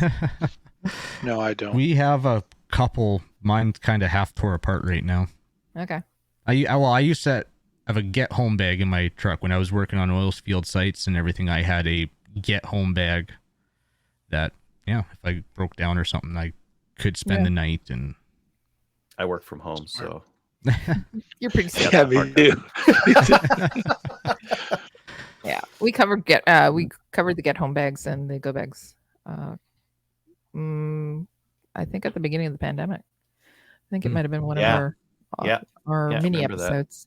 Mhm. So, but yeah, I was just interested in hearing if you have different bags for different things. Okay, I think everybody has a good understanding of the stuff that you need to bring in, and or they're confused and wondering really why they need that much, or Yeah. well, you can show different things. Like this is typically what you recommend, or these are the things that we bring. So they don't have to bring everything, or they can build their kit as they go. They don't need to have everything right away. Add, subtract. Yeah. Oh, and it all, like with the hunting bag, like Adriel said, it depends on the type of hunting you're doing. Like that's just my general setup. It's set up from the weekend kind of thing. Yeah, if I was hunting someone's property and I was minutes from the truck kind of thing, that I would not be. So for example, if I'm hunting out at Kelly's, I'm shooting off her duck, so I don't need anything. From the you need to bring your swimsuit. You need a towel. You need a coaster for your beverage. Yes. I said I got spoiled. Very much. It very much varies depending on what you got to do. So similar for a maple seed, I've got my maple seed bag, but if it's in like really inclement weather, I'll probably have like another bin worth of stuff, like jackets and maybe even like warm pants. If Yep. it's gonna be raining, I'm gonna have a whole other set of stuff. Yeah, so Yeah, I me gotta too. customize based on what's gonna happen. But Yep. I think like the cool thing for this for listeners or viewers might be just like stealing some of the ideas that we've got and Yeah, I think seeing so too. what they'd like for their stuff, right? Yeah. Yeah. We just throw it all out there. Yes, literally, That's I threw good. the stuff on the floor, and you heard things banging. It's funny because Mark Plant Yeah, commented, there's gonna be a "What's in little your bit of range cleanup bag after went this to range episode." trailer with Kelly." Yeah. Yeah. So their trailer that I had was a little 4x6 trailer, and then I got a bigger trailer, and it's like goldfish. They tend to get, although it's not that bad right yet. So, but yeah, I went from throwing stuff in the back of the car to trailer to a big trailer. So, but obviously you don't need to do that. All you need to do is, bring a couple of things, bring a rifle, some ammo, and a lunch. And you're good to go for a maple seed. And that's that. Yep. I've got too much ammo packed for grouse. One box of 50 is enough. Correct. Yeah. Yeah. Okay. All right, Mo. Why don't we? We can move on to listener feedback. Have you missed me? Remember, you Yes. said it's a whiskey night, so Yeah, it's a whiskey day. So for listener feedback, we do have an email. I can read it. Hi, Slamfire crew. I'm a fairly new gun owner. I have 2 long guns and 9 handguns on the way once my transfer is all clear. I'm He looking did for it some right. recommendations for a decent quality gun safe for storage of the above firearms. Space is fairly limited, so I'm currently in an apartment. What brands do you Okay. generally recommend? Any would be greatly appreciated. Cheers, Zach. So if he's in an apartment, he's going to want something that's light and movable. Yes. Stack on cabinets work for that. They're cheap, Yes. light. And they're light. And awesome. 9 to all, and they're handguns. good. Yep. 9 handguns means you got to do something like weird for that. Like that's you not do, a normal loadout. Most people have more long guns than handguns that I know. You're gonna need like something wide that'll fit lots of those things, or you'll need like racks or the rods. A rack, or something like that. A racks, yeah. Get the rods. There's rods on Amazon as well. They have the tubing, rubber tubing, rubber dipped, or tubing, shrink wrap. Rods tubing. and racks. Rods and racks. Yes. Yep. You don't just stack them in a pile, just right in the bottom of the safe. Yeah. What am I looking for here? Just toss them in there. So the name itself, stack on, is not what you want to do, but it's cheap. They are cheap, No, and you no can stacking. get them at Canadian Tire, and it's lightweight. And just make sure that you secure it to your wall. Only when they're on sale. Never buy at the retail price. They'll go for like half price when they're on sale. That is correct. Yeah, it's Don't amazing. buy a You just gotta stack on keep at an eye full on it. price. No. Yeah. I mean, if you got a buddy, you can get an actual safe from PV Mart, Canadian Tire, wherever, that's going to have the pockets on the door for your handgun. It's just going to be a couple 100 pounds heavier, and it'll be perfect. Hey, if you have an elevator in the apartment and the dolly and but if you're carrying it upstairs, no. No, not good. So Mark LaPlante was talking about sighting in his crossbow after shooting his handguns. Noticeable flinch after 6 months. Yeah. Interesting. Yeah, you'll get that. Is it a flinch, or you're trying to drive the recoil?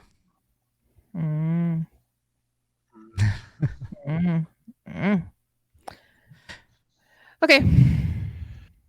We have a Cabela's link now on our website, slamfireradio.com. So if you go through there, by using that link to help support the show, and we'll talk about your purchases once per week. Hey, do we have anything? How often are we? Once per month. Yes, let's do once. Not this week. Not this week. Okay. Once per month. I apologize. And we reserve the right to make fun of you for your purchases? Or try to guess at what you were doing with those purchases. Oh, that's actually a better idea. So throw something in just weird. Why do you got the tape and the boar Okay. butter? How about duct tape, a shovel? Pasta strainer. Filleting knife. Yeah. Okay. It's a PVC tube, one Um, shotgun shell. We have no feedback from YouTube or Instagram or Facebook. If you'd like to email the show, please do so, and we'll read your letter online. Do so at slamfireradio@gmail.com. If you'd like to support the Yeah. show, you could do so through Patreon, patreon.com/slamfireradio. And does anybody have any shout outs this evening? I got a couple. Mhm. Yeah. Yeah. We'll Go go ahead, around the Kelly. room. Oh, okay.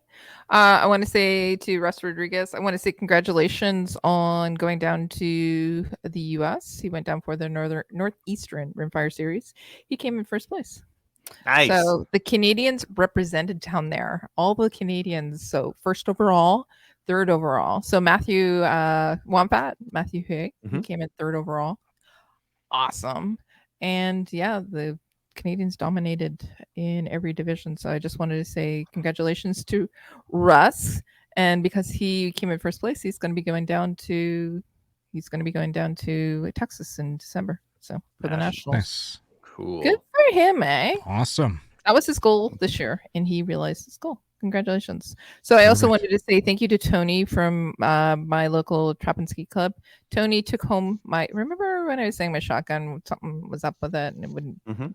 I don't know. So he took it home with him. He took it all apart. He said everything was fine. Nothing was broken. It was clean, and he didn't know what was going on with it. He put it back together, gave it to me at the range, not on Wednesday, but this Wednesday before.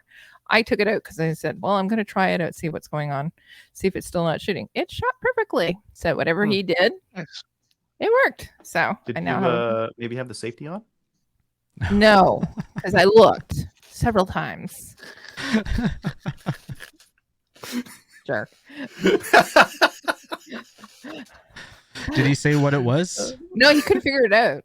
Oh, He really? couldn't figure it out either. He said he texted me a couple of days ago, and because he wasn't there last time I used it. So he said, "Listen, I'm going to be going up to Toronto to my gunsmith. You want me to take it?" I said, "No, whatever you did, it worked." So it was perfect. Cool. Nice. I also wanted to say thank you to the new instructors that stepped up. So we had 3 newbies on the line last week, and they did an amazing job. Like I feel like I can basically stay home now on the weekends because we have some really good instructors. And I wanted to say Nice. say thank you to Doug Johnson. Doug was one of the newbies last week, but also for supplying the Jamesons for tonight's show. So thanks. He It's provides the delicious. fuel for the fire. Yeah. The fire that is the tire fire of this Yeah, show. it's the Castmates. I forgot I had this. No, this one's the stout edition. Yeah. Nice. It's Awesome. delicious. My shout outs are for my fellow Maple Seed instructors, Ted and Brian. Thanks for helping me out this weekend. Made it excellent and felt well equipped. It's very nice having other instructors on the line with me. It is nice, isn't it? Oh my Yeah, god. helpers. Oh, so Cool. nice. And they're both like pros. They're both like great at everything. It was just Mhm. nice having like great guys to rely on there. Excellent. Good to hear. I got Well, a shout out, maybe a little preemptive, but Crystal for this weekend for shooting the 3-gun match, her first 3-gun match. yay. Nice. Congrats. And then, shout out to the elk that boosted my confidence, but next time, why don't you stay the course and let me shoot you? Stand still. Just stay there. I'm coming In to the you. open, so I can see you. Correct. Then go broadside. Yeah. Yeah. Too much to ask. Come on. You'll get it next time. You really will. Yeah. You'll get your elk. We'll see. Okay. That's good. And my shout out is to Kyle for whose story taught us that if you bore sight for a man, he shoots on target for a day. And if you teach him to bore sight, he shoots on target for a lifetime. So I'll end with that. That was awesome. Oh. Nice. The Moisms. Got it. Yeah. Wisdom, eh? Yep. Wisdom. Check us out on Gun Owners of Canada. Like us on Facebook. Give us a review on Facebook. We'd really appreciate it. Join the CCFR, which is super important. See you next week. Bye, guys. Everyone. Good night. Night, everyone.